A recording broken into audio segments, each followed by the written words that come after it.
अगर सीज़न 1 और सीज़न 2 नहीं देखा तो पहले वो देख लो। पिछले पार्ट में हमने देखा था जब river defying sector middle stream में स्काई रिवर कोर्ट की जगह लेता है तो स्काई रिवर के सारे रिसोर्सेज रिवर डिफाइंग सेक्टर के पास आ जाते हैं। इस बात से बाकी के मिडल स्ट्रीम के सेक्टर चुप नहीं रहते और वो रिसोर्सेज छीनने के लिए फिर से लेगेसी ट्रायल करना चाहते हैं। इस ट्रायल में सिर्फ बाय ही इंटरेस्ट के लिए क्वालिफाई करता है। ट्रायल में पहले तो दूसरे सेक्टर्स बाय को एक भी सील नहीं लेने दे रहे होते, इसलिए बाय अपनी पॉइजन पिल यूज़ करता है, लेकिन वो ज़्यादा देर तक काम नहीं करती। फिर बाय बचने के लिए सील माउंटेन के अंदर चला जाता है। वहाँ बाय को पता चलता है कि बाय एक ऐसी जगह है जहाँ पहले कोई नहीं आ पाया। तब अचानक माउंटेन ग्लो करने लगती है। दूसरी टीम्स ने जो सील जमा की थी वो सारी बाय की बॉडी में एब्जॉर्ब होने लगती हैं और साथ में बाय को मिडल स्ट्रीम की 10 सीक्रेट टेक्निक में से एक टेक्निक ह्यूमन माउंटेन आर्ट्स मिलती हैं। बाय जब बाहर आता है तो बाकी के एल्डर्स अपने स्टूडेंट्स को इंजर देखकर बाय को सबक सिखाना चाहते हैं, लेकिन मिशनरी आकर उन्हें रोकता है। मिशनरी के जाने के बाद सबको समझ आ जाती है कि सारे रिसोर्सेज अब रिवर डिफाइंग सेक्टर के पास हैं, इसलिए वो हंग को मक्खन लगाने लगते हैं। अब आगे उधर सेक्टर में कोई बात कर रहा होता है। यंग पैट्रियार्क ने सारे सेक्टर के लिए जो किया है उस वजह से उनके लिए वेलकम पार्टी रखी जा रही है। बाय अब सारे सेक्टर की लड़कियों का ड्रीम हस्बैंड बन गया है, लेकिन मैं तुम बाय के सबसे ज़्यादा क्लोज हो। सारी लड़कियां बाय से कह रही होती हैं, बाय तुम हमारे हीरो हो। बाव कहता है कि बाय ने अकेले ही तीनों सेक्टर को हराया है। इस तरह की वेलकम सेरेमनी देखकर बाय कहता है ये कुछ ज़्यादा नहीं हो गया। मे बाय को एक पाउच देती है, लेकिन वो बाय के लिए गिफ्ट लाना भूल गई थी। बाय मे से पाउच लेता है, जिससे मे शर्माते हुए भाग जाती है। पाउच में मे ने बाय के लिए एक मैसेज लिखा है, मैं चाहती हूँ कि बाय हमेशा सेफ रहे और हमेशा हेल्दी रहे, और मैं चाहती हूँ कि बाय हमेशा मेरे साथ रहे। बाय सोचता है कि मे इतना अजीब क्यों बिहेव कर रही है, और तब वहाँ जून को देखकर बाय ब्लश करने लगता है। सॉन्ग आकर जून पर कपड़ा डालता है। बाय कहता है ये सब इतना अजीब क्यों बिहेव कर रहे हैं। फिर उसे याद आता है कि पैट्रियार्क ने क्या कहा था और उसे समझ आ जाती है ये सब पैट्रियार्क ने किया है। बाव कहता है कि तुम्हें तो खुश होना चाहिए। बाय कहता है अभी मेरे पास इन चीज़ों का समय नहीं है, अभी मैं अपनी कल्टीवेशन पर फोकस करना चाहता हूँ। उधर सिटी में दो लड़कियाँ बाय को हेलो कहती हैं, लेकिन बाय के जाने के बाद लड़ने लगती हैं। एक कहती है यंग पैट्रियार्क मुझे देख रहे थे, लेकिन दूसरी कहती है नहीं वो मुझे देख रहे थे। बाय जब ढाबे पर चाय पी रहा होता है तो लड़कियां विश करती है कि वो बाय का कप होती। तब रात को बाय रिलैक्स करते हुए सोचता है। सच पे गर्म पानी से सारी थकान उतर जाती है और तब फिर से बाहर से आवाज़ें आने लगती हैं। जून और मे बाहर उन लड़कियों से कहती हैं यंग पैट्रियार्क अभी आए हैं, उन्हें रेस्ट करने दो। एक लड़की जून और मे से कहती है माना तुम लोग यंग पैट्रियार्क के क्लोज हो, इसका मतलब ये नहीं है कि यंग पैट्रियार्क ने तुम्हें चुन लिया है, हमें भी उतना ही हक है जितना तुम्हें। ये सुनकर जून कुछ नहीं बोल पाती और तब एक बड़ी सी लड़की कहती है बाय तुम मुझे भूल कैसे सकते हो। बाय गुस्से में अपनी स्पिरिट बॉडी समन करके कहता है सेक्टर अभी स्टेबल नहीं हुआ और तुम लोगों को शादी की पड़ी है। अगर अब किसी ने दोबारा शादी की बात की तो सेक्टर के रूल्स के हिसाब से पनिशमेंट मिलेगी। ये सुनकर लड़कियां कहती हैं बाय कितना बहादुर है, अब मुझे वो और भी ज़्यादा अच्छा लगने लगा है। बाय के घर को लड़कियों ने घेर लिया है। लड़कियां कहती है कि बाय तुम हमारे साथ क्लोज डोर कल्टीवेशन करो। बाहर शोर की वजह से बाय अपनी कल्टीवेशन पर फोकस नहीं कर पा रहा होता। कुछ समय बाद आवाज़ें आना बंद हो जाती हैं। बाय बाहर देखने जाता है और तब बहुत सारे लव लेटर अंदर आने लगते हैं। एक लव लेटर में लिखा होता है बाय उस रात तुम मुझे अकेला छोड़कर चले गए, तुम्हारे जाने के बाद मैं अकेली हो गई। बाय कहता है कोई मुझे बचा लो, मैं और नहीं सह सकता। तब पैट्रियार्क्स बात कर रहे होते हैं बाय की मैरिज की न्यूज़ कैसे लीक हो गई, चलो एक तरह से ये अच्छा ही हुआ। हंग कहता है कि मेरी नज़र में एक लड़की है, मैं बचपन से ही बाय के साथ बड़ी हुई। ब्लड पैट्रियार्क कहते हैं कि मैं अभी बच्ची है और ब्लड सेक्टर में सब जानते हैं बाय और जून की जोड़ी कितनी अच्छी है। पेल पैट्रियार्क कहता है वैसे तो हमारी मानो भी ये जगह ले सकती है, फ्यूचर में पेल स्ट्रीम को उसी ने संभालना है। प्रोफाउंड पैट्रियार्क कहता है मेरी नज़र में कोई नहीं है, लेकिन अगर बाय चाहे तो हमारे क्लैन में से किसी को चूज कर सकता है। उधर बाय को बुरे सपने आ रहे होते हैं और उसे लगता है कि ये शादी भी एक बुरा सपना है और जब उसकी आंख खोलेगी तो ये सपना खत्म हो जाएगा। तब टिडान बाय को लड़कियों के कपड़े देता है। बाय कहता है मैं लड़कियों के कपड़े नहीं पहनूंगा, लेकिन बचने के लिए बाय लड़कियों का रूप लेकर बाहर आता है और तब वही आदमी जैसे दिखने वाली लड़की बाय का पाँव पकड़ लेती है और कहती है बाय मेरे प्यारे मेरे से दूर मत जाओ। बाय घबरा जाता है, मुझे जाने दो। बाय की आवाज़ सुनकर लड़कियां जाग जाती हैं और पूछती है कि तुम कौन हो। बाय बताता है कि मेरी जैसी बदसूरत लड़की को यंग पैट्रियार्क के साथ होने का कोई हक नहीं। सबके मुंह खुले के खुले रह जाते हैं और तब बाय वहाँ से भाग जाता है। सारी लड़कियों को लगता है अच्छा ही हुआ वो लड़की चली गई, वरना कंपटीशन टफ हो जाता। बदसूरत लड़की कहती है लेकिन फिर भी वो मेरी ब्यूटी के सामने कुछ नहीं थी। बाय सोचता है ये इतना बड़ा सेक्टर है लेकिन मेरी छुपने की कोई जगह नहीं है। तब बाय देखता है कि बाव लड़कियों को एक बुक बेच रहा होता है जिसमें लिखा है बाय को क्या चीज़ें पसंद हैं और क्या चीज़ें नहीं। बाव बताता है कि उसने जो बाय की शादी की खबर दी थी वो झूठी नहीं थी और इस बुक में भी सब कुछ सच लिखा है। बाय को समझ आ जाती है उसकी शादी की खबर बाव ने फैलाई थी। बाव डिवाइनर को कहता है तुम ये बुक क्यों पढ़ रहे हो, कहीं तुम्हें भी बाय में इंटरेस्ट तो नहीं। और तब बाय आकर बुक ले लेता है और कहता है कि मेरे जैसा बनना इतना ईजी नहीं है। बाओ माफ़ी मांगने लगता है और कहता है कि जैसा आप समझ रहे हो वैसा नहीं है। बाय को गुस्सा आता है और वो उन दोनों को लड़कियों वाले कपड़े पहनाकर कहता है अब से तुम लोग मेरे साथ रहोगे। डिवाइनर कहता है मैंने क्या किया है, इस सब में मुझे क्यों घसीट रहे हो। बाय को गुस्सा आ जाता है और तब रिवर डिफाइंग सेक्टर की सबसे प्यारी लड़की मानो वहाँ आती है। मानो बाय से कहती है क्या यंग पैट्रियार्क मुझे थोड़ा सा समय दे सकते हैं। बाओ बाय से कहता है लगता है तुम जवान होने वाले हो। बाय कहता है इस सब का क्या मतलब है। बाय कहता है तुम लोगों को तो मैं बाद में देख लूंगा। बाय मानो से कहता है जो भी कहना है जल्दी कहो। मानो कहती है कि मेरे पास समय कम है, मुझे ये करना ही होगा। लेकिन तुम मेरी बात सुनो, मुझे ये बेवकूफ़ी करनी पड़ी है। ये बाइंडिंग अरे नेशन सोल लेवल की है, तुम अपने गोल्डन कोर से बाहर नहीं निकल पाओगे। तब बाय को हिलता हुआ देखकर मानो शौक हो जाती है। बाय बताता है कि उसने अरे को पहले ही सेंस करके शील्ड से खुद को प्रोटेक्ट कर लिया था। मानो पूछती है अगर तुम्हें पहले से ही पता था तो तुम बोर्ड में मेरे साथ क्यों आए, क्या तुम्हें डर नहीं लगता। बाय बताता है कि हमने साथ कई लड़ाइयाँ लड़ी और मुझे पता है कि तुम मुझे नुकसान नहीं पहुंचाओगी, और मुझे ये भी पता है कि टिडान को तुमने ही कपड़े दिए थे ताकि मैं बचकर बाहर निकल पाऊँ। मानो कहती है कि मुझे नहीं पता, ये सब बताने के बाद तुम मुझ पर ट्रस्ट कर पाओगे या नहीं।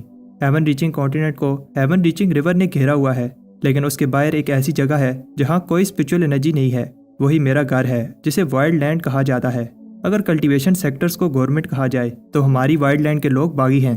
बाय कहता है कि तुम लोग क्या चाहते हो। मानो बताती है कि हम लोग कल्टीवेशन वर्ल्ड को बचाना चाहते हैं। बाय को समझ नहीं आती। मानो बताती है कि तुम भी उसी पीढ़ी से हो और तुम्हारे अंदर भी वाइल्ड लैंडर का खून बह रहा है। ब्लड एंसेस्टर भी वाइल्ड लैंडर थे और अनडाइंग मेथड भी वाइल्ड लैंड की टेक्निक है। मानो कहती है मैं वाइल्ड लैंड की रिप्रेजेंटेटिव तुम्हें हमारा साथ देने की ऑफर देना चाहती हूँ। हम तुम्हें हर तरह की हेल्प करेंगे, बदले में तुम्हें सही समय पर हमारी एक रिक्वेस्ट माननी होगी। बाय कहता है मैं तुम पर क्यों ट्रस्ट करूं। मानो कहती है हम तुमसे कोई ऐसी रिक्वेस्ट नहीं करेंगे जिससे रिवर डिफाइंग सेक्टर खतरे में पड़ जाए, और तुम हमारे ऊपर ट्रस्ट करो, इसलिए तुम जो भी इन्फॉर्मेशन लेना चाहते हो हम तुम्हें देंगे। बाय कहता है कि मैं एक पर्सन की इन्फॉर्मेशन लेना चाहता हूँ, अगर तुम मुझे उसकी रियल आइडेंटिटी बता दो तो मैं तुम्हारा साथ देने के लिए तैयार हूँ। उस पर्सन का नाम लुंग फे है। अपर स्ट्रीम स्काई डोमेन सेक्टर के बाहर कोई वाइल्ड लैंडर्स को बेरहमी से मार रहा होता है। मानो को जब ये पता चलता है तो वो घबरा जाती है। मानो बाय को बताती है हम कुछ भी पता नहीं लगा पाए। बाय कहता है तुम तो कह रही थी कि हमारा इन्फॉर्मेशन नेटवर्क सारे हेवन रीचिंग कॉन्टिनेंट में फैला हुआ है। मानो कहती है जिस लड़की की इन्फॉर्मेशन तुम निकालना चाह रहे हो उसका बैकग्राउंड सिंपल नहीं है। हमारे बहुत सारे इन्वेस्टिगेटर मारे गए और higher sector starry sky domain sector के इन्वेस्टिगेटर जिंदा नहीं बचे। अगर तुम भी जिंदा रहना चाहते हो तो उसका पीछा छोड़ दो। बाय कहता है मैं उसका पता लगा कर रहूँगा। मानो कहती है लगता है वो लड़की तुम्हारे लिए इंपॉर्टेंट है। कुछ टाइम बाद एक एनर्जी फोर्स सारे रिवर डिफाइंग सेक्टर को घेर लेती है। डिवाइनर का आर्टिफैक्ट टूट जाता है और वो कहता है कि ये अच्छा नहीं है, और तब एक हाथ बाहर आता है। एल्डर कहते हैं ये प्रेशर सेलेस्टियल लेवल का है। मानो कहती है ईस्टर्न लाइन में सिर्फ एक ही कल्टीवेटर है जो ये प्रेशर डाल सकता है, और वो एक लड़का है। तब लिन युआन सामने आता है और अपना नाम बताता है मैं स्टारी स्काई डोमेन पैट्रियार्क लिन युआन हूँ। आंग स्काई डोमेन के पैट्रियार्क को वेलकम करता है। लिन युआन कहता है खड़े हो जाओ। बाय कहता है क्या ये एक सेलेस्टियल लेवल की पावर है। लिन युआन कहता है कि मैं मास्टर सेक्टर के लिए एक होस्टेज लेने आया हूँ ताकि वो मास्टर सेक्टर में कल्टीवेट करे। लिन युआन स्पिरिचुअल एनर्जी देखता है और तब उसे वहाँ फीन स्पिरिट भी नजर आती है जो स्माइल कर रही होती है। लिन युआन कहता है ये मज़ेदार है और ऑर्डर देता है कि हाल में बैठकर बात करते हैं। किसी को भी समझ नहीं आती कि होस्टेज का क्या मतलब है। मानो एक्सप्लेन कहती है ये हायर सेक्टर स्काई डोमेन का रूल है। मिडिल स्ट्रीम के सबसे इंपॉर्टेंट पर्सन को उनके पास कल्टीवेशन के लिए होस्टेज बनाकर भेजा जाता है। इससे पता चलता है कि middle stream sector higher sector के साथ लॉयल है। बाय कहता है ऐसे तो हायर सेक्टर किसी को भी उठाकर लेकर जा सकते हैं और उसकी फ्रीडम गई तेल लेने। मानो कहती है इसलिए ही मैं तुम्हें कहती हूँ तुम्हें स्ट्रॉन्ग पावरफुल दोस्तों की जरूरत है। बाय कहता है तुम्हें क्या लगता है कहीं वो मुझे तो होस्टेज नहीं बनाना चाहते। अंदर लिन युआन कहता है हम बाय को होस्टेज बनाना चाहते हैं। हाँ कहता है मास्टर सेक्टर हम पर रहम करें, बाय अभी छोटा है और उसकी कल्टीवेशन भी थोड़ी है। ब्लड पैट्रियार्क बताता है बाय बहुत शैतान है और ना समझ है। लिन युआन कहता है इससे फर्क नहीं पड़ता, हम सारी ईस्टर्न लाइन को प्रोटेक्ट करते हैं। तुम्हें क्या लगता है क्या हम एक गोल्डन कोर कल्टीवेटर को संभाल नहीं सकते। वैसे भी बाय को जो ह्यूमन माउंटेन आर्ट्स मिली हैं वो सिर्फ स्काई डोमेन में ही प्रैक्टिस की जा सकती हैं। हाँ कहता है लेकिन लिन युआन कहता है तुम लोग अभी मिडिल स्ट्रीम में आए हो, वैसे तो तुम लोगों की औकात नहीं है कि किसी भी कल्टीवेटर को होस्टेज बनाया जाए। हाँ कहता है ये स्काई डोमेन का हम पर एहसान है। लिन युआन खुश हो जाता है और कहता है अगर तुम लोगों को और कुछ नहीं कहना तो मैं अनाउंस करता हूँ मैं स्काई डोमेन का रिप्रेजेंटेटिव बाय को होस्टेज बनाना चाहता हूँ। वो अपने साथ 5 गार्डियंस को लेकर आ सकता है और 10 दिन में उसे स्काई डोमेन में कल्टीवेशन के लिए आना होगा। और हाँ एक और लड़की को भी आना होगा, इसकी कल्टीवेशन यूनिक है। सब बात कर रहे होते हैं कि हम स्काई डोमेन के ऑर्डर के सामने कुछ नहीं कर सकते, वरना हमारे साथ भी वही होगा जो स्काई रिवर कोर्ट के साथ हुआ था। बाय कहता है तुम लोग घबराओ नहीं, सब ठीक हो जाएगा। पैट्रियार्क बाय और उस लड़की को हाल में बुलाते हैं। मानो कहती है बाय ऐसे दिखा रहा है जैसे ये कोई बड़ी बात नहीं है, लेकिन उस पर क्या बीत रही है ये उसी ही पता है। मास्टर ली बाय से कहता है तुम वापस जाओ, मैं जाकर बात करता हूँ। अंदर ली पैट्रियार्क से कहता है आप लोग इतने पत्थर दिल कैसे हो सकते हो, मास्टर सेक्टर बहुत डेंजरस है। पैट्रियार्क्स कहते हैं कि हमारे पास कोई चॉइस नहीं है। ली कहता है अगर ऐसी बात है तो मैं बाय को यहाँ से ले जाता हूँ। पैट्रियार्क्स कहते हैं कि बेवकूफ़ी वाली बात मत करो, क्या तुम चाहते हो कि रिवर डिफाइंग सेक्टर का भी वही हाल हो जो स्काई रिवर कोड का हुआ था। वैसे भी अपर स्ट्रीम के पास रिसोर्सेज की कमी नहीं है और हम बाय को अकेला नहीं छोड़ेंगे। फीन स्पिरिट बाय से कहती है कुछ चीज़ें इंसान के हाथ में नहीं होती। ली उदास चेहरा लेकर बाहर आता है और बाय से कहता है कि मेरे साथ वॉक पर चलो। ली कहता है कि होस्टेज वाली बात में मैं कुछ नहीं कर पाया। बाय कहता है ये कोई बड़ी बात नहीं है, आपको पता है कि मैं डीड हूँ, मुझे कुछ नहीं होगा, अपर स्ट्रीम मेरे सामने कुछ भी नहीं। ली बाय से कहता है कि अपने इमोशन मत छुपाओ। बाय कहता है कि मैं अपनी कल्टीवेशन का रास्ता खुद चुनना चाहता हूँ। अगर इस डिसीजन से मैं स्ट्रॉन्ग बनकर अपने लोगों को प्रोटेक्ट कर पाऊँ तो मैं ये सेक्रीफाइस देने के लिए तैयार हूँ। बाय कहता है मैं ये सह नहीं सकता कि कोई मेरे घर आकर मेरे लोगों को धमकी दे। ली कहता है अगर तुमने अभी भी अपना इमोर्टल बनने का सपना नहीं छोड़ा तो मुझे लगता है कि स्काई डोमेन जाना तुम्हारे लिए ज़्यादा अच्छा होगा। ली बताता है सिर्फ टैलेंट होने से कोई स्ट्रॉन्ग नहीं बनता। टर्मिनल स्ट्रीम में सबसे powerful golden core, lower stream में नेसेंट सोल, मिडिल स्ट्रीम में सेलेस्टियल रेल्म, जबकि अपर स्ट्रीम में सबसे पावरफुल डिवाइन लेवल है जो सेलेस्टियल लेवल की पीक है। मिडिल स्ट्रीम में तुम्हारी पावर पर लिमिट लग जाएगी, इसलिए और आगे बढ़ने के लिए तुम्हें वहां जाना होगा जहां स्ट्रॉन्ग रहते हैं। अपर स्ट्रीम में तुम्हारे नेसेंट सोल लेवल पर जाने के चांसेस 30% से बढ़ जाएंगे। बाय कहता है नेसेंट सोल से मेरी लाइफ 1000 साल से बढ़ जाएगी। ली कहता है टफ सिचुएशन में ही तुमने ब्रेक थ्रू किए हैं, मुझे तुम्हारी सेफ्टी की फिक्र है, लेकिन अगर तुम्हें और स्ट्रॉन्ग बनना है और अपना इमोर्टल बनने का सपना पूरा करना है तो तुम्हें टफ सिचुएशंस का सामना करना होगा। एक घातक हथियार भड़काई हुई आग में ही बनता है। ली की बातें सुनकर बाय मोटिवेट हो जाता है। ली बताता है कि अब समय है तुम जान लो कि नेसेंट सोल रेल्म में कैसे पहुंचा जाता है। पहला मेथड नेसेंट सोल पिल है, लेकिन उससे तुम्हारी कल्टीवेशन यहीं तक रुक जाएगी। दूसरा मेथड 5 हेवनली सोल बीज जमा करके नेसेंट सोल बनाना है, जिससे फ्यूचर में सेलेस्टियल लेवल किया जा सकता है। लेकिन तीसरा मेथड सबसे पावरफुल है। जब भी एक सेलेस्टियल मरता है तो वो अपनी सोल को एक एलिमेंट स्टेट छोड़कर जाता है। अगर तुम वो 5 सेलेस्टियल एलिमेंट सोल जमा करके नेसेंट सोल बना लो तो सेलेस्टियल और उससे भी ऊपर लेवल पर जाना पॉसिबल है। और तीसरे मेथड से तुम्हारे डबल गोल्डन कोर और हेवनली पाथ की वजह से तुम्हारा कल्टीवेशन लेवल इमेजिन करना भी इम्पॉसिबल है। और तब ली बाय को एक ट्रेयर देता है। ये एक वुड लेवल सेलेस्टियल सोल होती है। ली बताता है कि इस वर्ल्ड में गिने चुने ही सेलेस्टियल लेवल कल्टीवेटर हैं और ये सोल फिजर सेक्टर का ट्रेयर था जो हंग ने तुम्हें देने का कहा है। और अगर तुम बाकी की 4 सोल्स भी जमा करना चाहते हो तो उसके लिए तुम्हें अपर स्ट्रीम में जाना होगा। बाय कहता है मैं रिवर डिफाइंग सेक्टर का यंग पैट्रियार्क सेक्टर की उम्मीदों पर पूरा उतरने की पूरी कोशिश करूंगा। हंग बाय से दिल में माफ़ी मांगता है क्योंकि वो उसे जाने से रोक नहीं पाया, लेकिन अब आगे बढ़ने के लिए उसे बेस्ट ऑफ लक कहता है। कुछ टाइम बाद बाय एलिक्सर रिफाइन कर रहा होता है तो सब सोचते हैं कि समर में स्प्रिंग कैसे हो गया, आखिर बाय कौन सा एलिक्सर रिफाइन कर रहा है। अंदर बाय एलिक्सर रिफाइन कर लेता है। बाहर से टर्टल वो एलिक्सर देखकर लाल टपका रहा होता है। बाय कहता है ये एलिक्सर बहुत रेयर है, मुझे इसे छुपा कर रखना होगा। बाय एलिक्सर को एक बॉक्स में रखकर उसे टेलिस्मैन से सील कर देता है। बाय सोने चला जाता है और तब टर्टल छुपके से अंदर आता है। बाय सोचता है कहीं चोर दवा चुरा न ले, इसलिए अपने पास रखकर सो जाता है। रात को टर्टल चुपके से बॉक्स निकाल कर ले जाता है। टर्टल कहता है इसकी स्मेल इतनी अच्छी है कि मेरे से रहा नहीं जा रहा, यह टेलिस्मैन मुझे रोक नहीं सकता। लेकिन बॉक्स के अंदर एक और बॉक्स होता है और उसके अंदर एक और। टर्टल को गुस्सा आता है, लेकिन आखिर में वो एलिक्सर देखकर खुश हो जाता है। टर्टल से रहा नहीं जाता और वो एलिक्सर खा लेता है। तब अचानक टर्टल की आंखें बंद होने लगती हैं। ये बाय का प्लान था। बाय टर्टल से कहता है कि मुझे माफ़ कर देना, लेकिन मैं ये रिवर डिफाइंग सेक्टर के लिए कर रहा हूँ।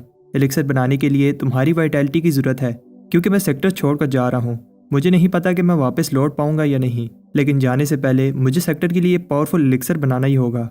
बाय ट्रू स्पिरिट और ब्लड की यूज़ करता है और ऊपर ट्रबुलेशन क्लाउड्स बनने लगते हैं। हांग को बताया जाता है कि बाय के जाने में सिर्फ 3 ही दिन रह गए हैं और उसने अभी तक गार्डियंस भी सिलेक्ट नहीं किए। हांग को इस बात पर गर्व है कि बाय सेक्टर के लिए इतना कुछ कर रहा है। उधर पिल पर एक पावरफुल ट्रबुलेशंस गिरती हैं और बाय एलिक्सर बना लेता है। पैट्रियार्क बाय को देखने आते हैं। हांग रिवर डिफाइंग पिल को देखकर हैरान होता है। पिल बनाने के बाद बाय थक जाता है। बाय को ऐसे देखकर पैट्रियार्क्स को बाय की फिक्र होने लगती है। बाय कहता है मैं ठीक हूँ, इसकी कल्टीवेशन कम है, इसलिए पिल की पावर बस 3 ब्रेथ जितनी है। हांग बताता है कि 3 ब्रेथ्स की पिल भी हमारे सेक्टर को टफ सिचुएशन से बाहर निकाल लेगी। हांग बाय को बताता है उसने जो भी इस सेक्टर के लिए किया है वो कभी नहीं भूलेंगे। बाय ने साथ लेकर जाने के लिए गार्डियन सेलेक्ट करने हैं, इसलिए सबको कहा जाता है कि वो पार्टिसिपेट करें। अगले दिन हंक बाय और वानर को रिवर डिफाइंग टोकन देता है ताकि वो अपने लिए 5 फाउंडेशन एस्टेब्लिशमेंट गार्डियंस को चुन सकें। लेकिन वानर कहती है कि मुझे गार्डियंस की जरूरत नहीं है। ये देखकर बाय हंक से कहता है वानर ऐसे ही शर्मा रही है, क्या मैं उसका टोकन यूज करके अपने लिए और गार्डियन चुन सकता हूँ? हंक कहता है नहीं, ये मास्टर सेक्टर के रूल्स के अगेंस्ट है। उधर टर्टल खुद को कोस रहा होता है क्योंकि वो बाय के जाल में फंस गया। टर्टल कहता है कि उस शैतान ने मेरी बहुत सारी वाइटैलिटी चुरा ली। तब एक फर्नेस दूसरे फर्नेस पर गिरता है और एक के बाद एक फर्नेस गिरने लगते हैं। फर्नेस से एक ग्रीन और पर्पल लिक्विड बाहर आता है। उधर बाय कहता है कि कल मैं हाल में अपने गार्डियंस को सिलेक्ट करूंगा, इसलिए सब पार्टिसिपेट करना। तब बाय के घर में एक बड़ा सा एक्सप्लोजन होता है और सब डर कर भाग जाते हैं।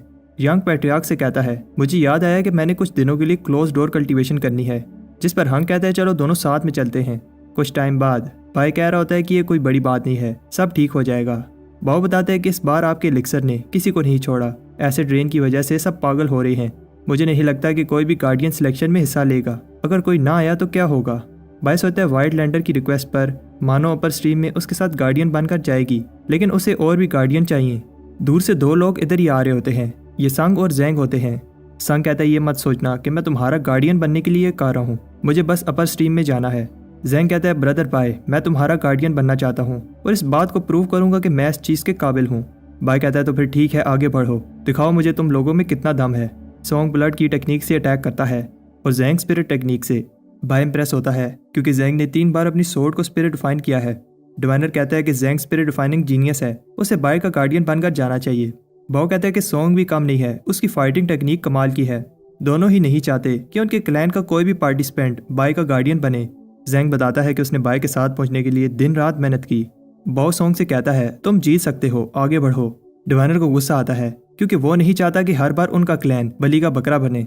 दोनों लड़ने लगते हैं। जैंग बाय के कोल्डन को पुश करने लगता है और सॉन्ग भी ब्लड एंसेस्टर डिवीजन टेक्निक से अटैक करता है। बाय सीरियस नहीं होता और उसे लगता है कि इतना काफ़ी है।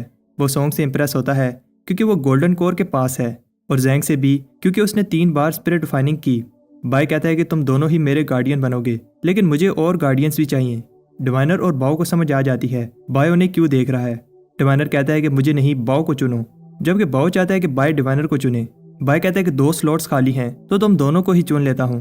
अपर स्ट्रीम में स्काई डोमेन पैट्रियार्क लिन युआन कहता है फाउंडर, होस्टेज मैटर खत्म हो गया है। फाउंडर कहता है तुम लोग भी अपनी अरेंजमेंट पूरी रखो। और तब स्टार डोमेन पैट्रियार्क बताता है वाइल्ड लैंडर बहुत ज़्यादा एक्टिव हो रहे हैं, लेकिन हमने उन्हें ठिकाने लगा दिया है। मैं चाहता हूँ गेस्ट को स्टार डोमेन हैंडल करे। फाउंडर कहता है ठीक है, तुम कर सकते हो, ये रिस्पॉन्सिबिलिटी तुम्हें दी जाती है। भाई कहता है कि सेक्टर में कोई नहीं चाहता कि मैं जाऊँ, लेकिन उन्हें इतने सारे गिफ्ट देने की कोई ज़रूरत नहीं थी। तब वहाँ जून आती है और वो नहीं चाहती कि बाय मास्टर सेक्टर जाए। भाई कहता है तुम घबराओ नहीं, मुझे कुछ नहीं होगा। जून कहती है हाँ एक और बात, क्यों ना हम वो कर लें, इससे पहले देर हो जाए। जब बाय और जून रोमांस कर रहे होते हैं तब मे वहाँ आती है। मे को गुस्सा आता है और वो पूछती है यहाँ क्या हो रहा है। जून कहती है तुम्हें क्या लगता है, और फिर दोनों बाय को लेकर लड़ने लगते हैं। दोनों चाहती हैं कि बाय जाने से पहले उनके साथ सारा समय बिताए। बाहर से बाय के दोस्त ये सब देखकर जेलस हो रहे होते हैं। जैंग आकर कहता है तुम लोग बाहर क्यों खड़े हो, लेकिन फिर वो देखकर समझ जाता है कि वो गलत समय पे आया है। बाय सोचता है ये सही चांस है और कहता है कि मेरा जैंग के साथ एक इम्पोर्टेंट काम है। उधर कोई ली से पूछता है क्या तुम बाय के जाने पर उदास हो। ली कहता है हमारे पास कोई चॉइस नहीं है, मैं बस चाहता हूँ कि बाय वहाँ सेफ रहे। आज बाय ने मास्टर सेक्टर जाना है। बाय जाने से पहले सबको थैंक्स कहता है उस प्यार के लिए जो उन्होंने दिया। बाय कहता है मैं सेक्टर छोड़कर जा रहा हूँ, लेकिन प्रॉमिस करता हूँ कि अपर स्ट्रीम में जाकर मन लगाकर मेहनत करूंगा और एल्डर्स की टीचिंग को याद रखूंगा, स्पेशली एल्डर ली। आप मेरे मास्टर और फादर दोनों हैं। मुझे नहीं पता कि मैं कब लौटूंगा, इसलिए अपना ख्याल रखना और बाकी सब भी। उधर बाय ने टिडान के लिए एक मैसेज छोड़ा है। टिडान, जब ये मैसेज तुम सुन रहे हो तब तक मैं जा चुका हूँगा, मुझे माफ़ कर देना, मैं तुम्हें साथ नहीं लेकर जा सकता। तुम्हें सेक्टर में रहकर सबको प्रोटेक्ट करना है, बाहर का फास्ट फूड कम खाना और रात को जल्दी सो जाना और किसी को तंग मत करना। जब टिडान बाहर जाता है तब तक बाय जा चुका होता है। उधर कोई एक बूढ़े आदमी को बताता है रिवर डिफाइन का होस्टेज बाय आ रहा है। ये वही लड़का है जिसने मिडिल टीम की रिसोर्स डिस्ट्रीब्यूशन को खराब किया था। एल्डर गुस्से से कहता है तुम इन छोटी सी प्रॉब्लम्स को खुद सॉल्व नहीं कर सकते, एक नोबल पर्सन आने वाला है, उसे खुश करने पर ध्यान दो। उधर अपर स्टीम के स्टारी स्काई डाउ एक्सट्रीम सेक्ट, जिसे मास्टर सेक्टर भी कहा जाता है, बाय इसकी ब्यूटी को देखकर हैरान होता है। बाकी सब भी ये देखकर हैरान होते हैं कि कैसे ये सेक्टर रेनबो पर खड़ा है। मानो बताती है ये रेनबो एक इल्यूजन है जो डिवाइन लेवल एल्डर ने बनाई है। इस रेनबो की 3 लेयर्स हैं, जितना ऊपर जाओगे स्पिरिचुअल एनर्जी बढ़ती जाएगी। यहाँ की लोएस्ट लेयर में भी मिडल स्टीम से 100 गुना ज्यादा स्पिरिचुअल एनर्जी है। इस रेनबो की तीसरी लेयर हेवनली रेनबो में डिवाइन लेवल पैट्रियार्क और उसके चुने हुए मेहमान रहते हैं। डिवाइनर और बाव खुश होते हैं क्योंकि वो भी डिवाइन लेवल पैट्रियार्क के चुने हुए मेहमान हैं। बाय कहता है तुम लोग सही कह रहे हो। बाय बताने लगता है कि कौन किधर किधर रहेगा और फिर बताता है कि वो इस जगह रहेगा। सब खुश हो रहे होते हैं कि उनके यंग पैट्रियार्क कितने दयालु हैं। तब एक अरे एक्टिवेट होती है। उन्हें लगता है कि उनका अच्छे से स्वागत होगा, लेकिन अरे उन्हें बीच बाजार में फेंक देती है। मानो कहती है ये ईस्ट सिटी है जो मास्टर सेक्टर का लोएस्ट रैंक सिटी है। बाय कहता है घबराओ नहीं, मेरा यहाँ आम कल्टीवेटर से ज्यादा रैंक होगा, मैं तुम लोगों का ख्याल रखूंगा। तब एक आवाज बताती है बाय और वानर तुम अब मास्टर सेक्टर में आ गए हो, इसलिए रूल्स को फॉलो करना होगा। तुम्हारा रैंक लोएस्ट है, इसलिए तुम्हें आउटर सेक्टर में रहना होगा। उन्हें विश्वास नहीं होता कि वो लोग मास्टर सेक्टर के ऑफिशियल डिसेबल्स भी नहीं हैं। मानो समझाती है मास्टर सेक्टर में नेशन सोल के अंदर 7 रैंक्स हैं, red, orange, yellow, green, blue, purple और ब्लैक। अपना रैंक इंक्रीज करने के लिए कंट्रीब्यूशन पॉइंट्स जमा करने होंगे। रेड और ऑरेंज रैंक के बाद हम लोग रेनबो की सेकंड लेयर में जा पाएंगे। सबको 10,000 कंट्रीब्यूशन पॉइंट्स दिए गए हैं। पाओ ये सुनकर खुश होता है कि कंट्रीब्यूशन पॉइंट्स को स्पिरिट स्टोन की तरह यूज करके चीजें बाय कर सकते हैं। बाय कहता है तुम लोग घबराओ नहीं, इतने सारे कंट्रीब्यूशन पॉइंट से हम इजीली आउटर सेक्टर में रह लेंगे। सिटी मार्केट में सारे मर्चेंट्स अपनी अपनी स्किल दिखा रहे होते हैं। जैंग यहाँ के वेपन से इम्प्रेस होता है। यहाँ सारी चीजें हाई क्वालिटी की हैं। थोड़ा घूमने के बाद सबको भूख लग जाती है। बाय कहता है यहाँ स्पिरिचुअल एनर्जी इतनी ज़्यादा है कि मेरी बॉडी फोकस करे बिना ही कल्टीवेट कर रही है। एनर्जी फ्लो ज़्यादा होने की वजह से जितनी स्पीड में एनर्जी बॉडी में एब्जॉर्ब होती है उतनी ही स्पीड से निकल भी जाती है।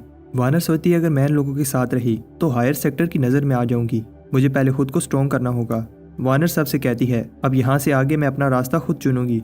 बाय को समझ नहीं आती कि इस लड़की के दिमाग में क्या चल रहा है और तब सॉन्ग के पेट से भूख की वजह से आवाज़ आने लगती है। बाय कहता है मैं तुम लोगों को यंग पैट्रियार्क हूँ, इसलिए आज मैं खाना खिलाऊंगा। एक रेस्टोरेंट वाला बाय को देखकर कहता है मुझे आप कोई नोबल लग रहे हो, आप क्या खाना पसंद करोगे। बाय कहता है तुम्हारी नज़र अच्छी है, यहाँ की बेस्ट डिशेज लाओ। जैंग कहता है क्या ये कम नहीं है। शेफ बताता है खाने के साइज पर मत जाओ, इसके अंदर सारे इंग्रेडिएंट्स हाई स्पिरिचुअल एनर्जी के हैं। ये सुनकर सब पेट भरकर खाने लगते हैं। शाम हो जाती है। बाय कहता है खाना अच्छा था, बिल बताओ। शेफ बताता है आपके हुए 45,670 कंट्रीब्यूशन पॉइंट्स। बिल सुनकर सब शौक हो जाते हैं। सोंग कहता है ये हमें लूट रहा है, एक रोटी 2,000 की, क्या सोने की रोटी है। बाय कहता है हम यहाँ आज ही आए हैं, हमें नहीं पता था कि चीज़ें इतनी महंगी हैं, अभी मेरे पास इतने पैसे नहीं हैं, क्या इंस्टॉलमेंट्स हो जाएंगी। शेफ चलाता है लॉ एनफोर्समेंट। बाय सोचता है अगर अभी इनके साथ लड़े तो प्रॉब्लम बन जाएगी। बाय शेफ से कहता है तुम गलत समझ रहे हो, साइड पर आओ, प्राइवेट बात करनी है। कुछ टाइम बाद शेफ कहता है अपना ख्याल रखना और दोबारा ज़रूर आना। सोंग को गुस्सा आता है लेकिन किसी को भी समझ नहीं आती कि क्या हुआ। तब हमें पता चलता है कि क्या हुआ था। बाय शेफ को मक्खन लगाता है और फिर कहता है कि तुम हमें जाने दो, तुम्हें गरीब की दुआ लगेगी। लेकिन शेफ नहीं मानता। बाय कहता है अच्छा तो फिर डिस्काउंट ही दे दो। शेफ कहता है अच्छा ठीक है, जो तुमने अच्छी बातें की हैं उसके लिए 70 रुपये छोड़ देता हूँ, तुम्हारा हुआ 45,600। बाय कहता है हम एक ही दिन में गरीब हो गए। दूर खड़े 2 लोग कहते हैं आगे आगे देखो होता है क्या। मानो माफ़ी मांगती है क्योंकि उसे इस चीज़ का पता नहीं था कि यहाँ चीज़ें इतनी महंगी हैं। बाय कहता है घबराओ नहीं, ऐसा नहीं है कि दुनिया ही ख़त्म हो गई, जब तक मैं तुम्हारे साथ हूँ तुम्हें टेंशन नहीं लेनी चाहिए। सबसे पहले हमें रहने के लिए जगह ढूंढनी होगी। सेलर बताता है इतने कंट्रीब्यूशन पॉइंट्स में इससे अच्छा घर नहीं मिल सकता। चारों साइड से अच्छी सनलाइट और फ्रेश एयर आती है, लेकिन ये घर किसी खंडर से कम नहीं होता। रात को बाय सबसे कहता है यहाँ चीज़ें बहुत महंगी हैं, लेकिन घबराओ नहीं, हम कल काम ढूंढने जाएंगे। सिटी में लोग किसी टास्क बोर्ड की बात कर रहे थे। मानो बताती है उसने लोगों से इसकी इन्फॉर्मेशन ली थी। टास्क बोर्ड पर रोज़ एक फिक्स टाइम पर मिशंस डाले जाते हैं। एक टास्क को लोगों का फिक्स नंबर ही ज्वाइन कर सकता है। टास्क को डिफ़िकल्टी के हिसाब से A, B या C रैंक दिया जाता है। A रैंक के टास्क सबसे टफ होते हैं। बाय एक टास्क देखता है जिसमें ईस्ट सिटी के डेजर्ट रूइन से 500 डीमन फ्लावर कलेक्ट करने हैं, लेकिन 1000 कंट्रीब्यूशन पॉइंट्स ही मिलेंगे। मानो बताती है कि कैसे टास्क एक्सेप्ट करने के लिए अपने टोकन में एनर्जी डालनी होती है। संग कहता है वो टास्क देखो, डुआन फार्मास्यूटिकल ग्रुप को पकड़ने के 8000 कंट्रीब्यूशन पॉइंट्स मिल रहे हैं। बाय कहता है ये अच्छा टास्क है। इससे पहले वो ये टास्क लेते सारे लोग आकर टास्क लेने लगते हैं। टास्क पार्टिसिपेंट पूरे होने के बाद बोर्ड ग्रे हो जाता है। बाय कहता है अब हमें लो क्लास मिशन ही लेने पड़ेंगे, लेकिन तब और लोग आकर वो वाला टास्क भी ले लेते हैं। सोंग कहता है अगर ऐसा ही चलता रहा तो हम भूखे मर जाएंगे। बहू कहता है मुझे एक डिलीवरी जॉब मिली थी, सोचा था उड़कर जल्दी से डिलीवरी कर आऊँगा, लेकिन सिटी में उड़ना मना है, जिसकी वजह से डिलीवरी लेट हो गई और मुझे फ़ाइन देना पड़ा। डिवाइनर कहता है मुझे डिडक्शन स्किल्स की जॉब नहीं मिली, तो मैंने वेटर की जॉब लेने की ट्राई की, लेकिन किसी ने भी मुझे जॉब नहीं दी और कहा कि तुम्हारी शक्ल देखकर कस्टमर भाग जाते हैं। डिवाइनर कहता है क्या मेरी शक्ल इतनी बुरी है कि अब मुझे वेटर की जॉब भी नहीं मिल सकती। बाय सोचता है कहीं हमें टारगेट तो नहीं किया जा रहा। बाय सबसे कहता है मेरे पास एक प्लान है। अगले दिन सोंग, जैंग और डिवाइनर मिशन शो होने से पहले बोर्ड के सामने खड़े हो जाते हैं। जैसे ही डिसाइबल्स आगे बढ़ते हैं किसी चीज़ से स्लिप होने लगते हैं। रात को जब सोंग घर के बाहर फंगस से स्लिप होने वाला था तो बाय को ये आइडिया आता है। मिशन बोर्ड टावर के चारों साइड बाय की टीम ने स्लिपरी फंगस डाली है, जिसकी वजह से कोई भी मिशन बोर्ड के पास नहीं आ पाता। तब मिशन शो होने लगते हैं और बाय उड़ते हुए मिशन बोर्ड से मिशन उठाने आता है, लेकिन अचानक मिशन बोर्ड लॉक हो जाता है। लॉ एनफोर्समेंट वाले कहते हैं हमारे होते हुए कोई रूल्स नहीं तोड़ सकता। वो आदमी जो बाय को फॉलो कर रहा था दूर खड़ा स्माइल कर रहा होता है।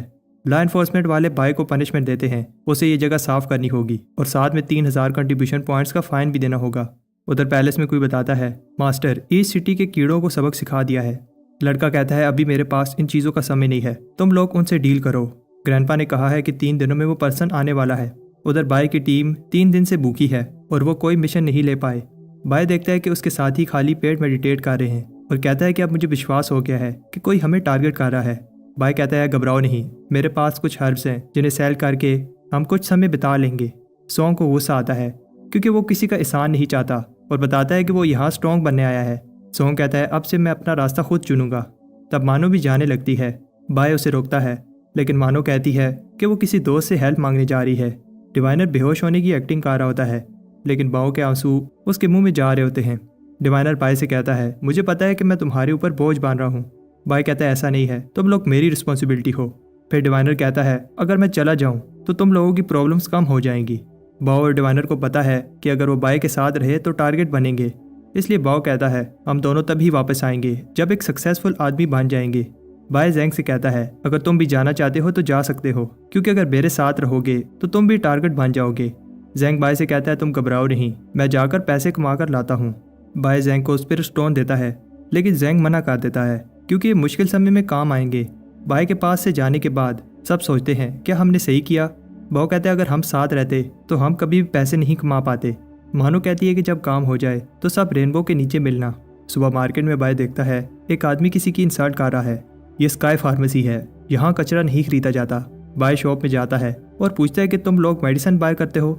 शॉपकीपर बताता है हाँ, अगर क्वालिटी अच्छी हो तो अच्छी प्राइस मिल जाएगी। पिल्स को देखकर बाय हैरान होता है क्योंकि यहाँ ट्रेडिशनल पिल्स बहुत एक्सपेंसिव हैं।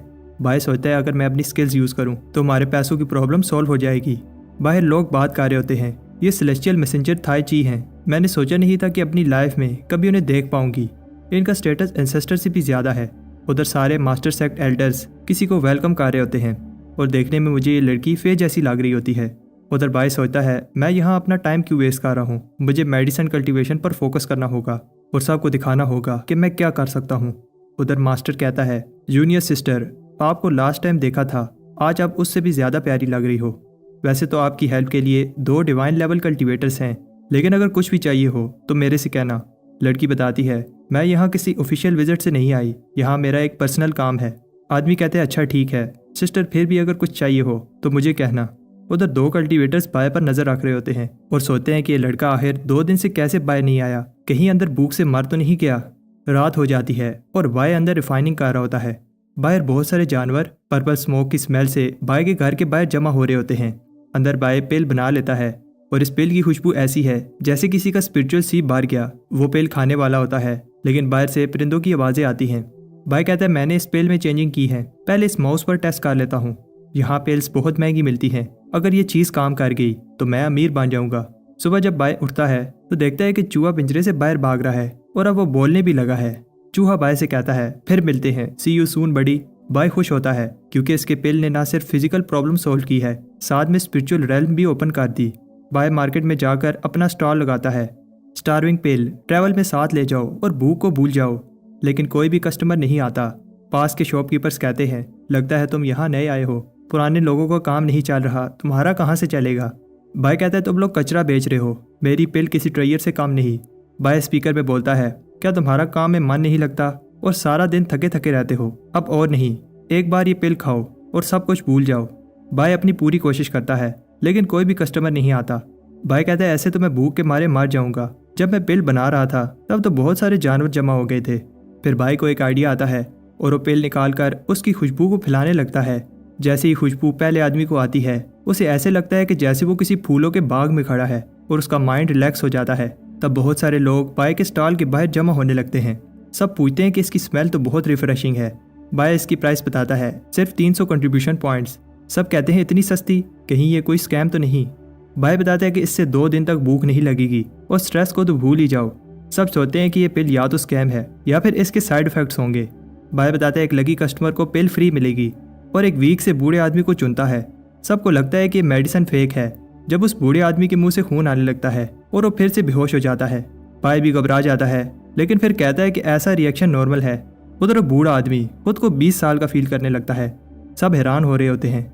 इतना ही नहीं, बाय भी हैरान हो जाता है। उसने सोचा नहीं था कि ये पिल इतनी स्ट्रॉन्ग होगी। कुछ ही सेकंड्स में सारी पिल सेल हो जाती हैं। तब एक गरीब लड़की बाय के पास आती है और पूछती है क्या कल भी ये पिल 300 की होगी। बाय देखता है कि ये लोग गरीब हैं और अनाउंस करता है मैं कभी भी इस पिल की प्राइस 300 से ज़्यादा इंक्रीज़ नहीं करूँगा आने वाले दिनों में। वैसे तो बाय ने पिल की प्राइस इंक्रीज़ नहीं की, लेकिन वो एक ही दिन में सिर्फ 50 ही पिल बना पाता है जो कुछ ही सेकंड्स में बिक जाती। बाय के पास अब 1 लाख कंट्रीब्यूशन पॉइंट्स होने वाले हैं। बाय सोचता है कि उसकी टीम क्या कारी होगी।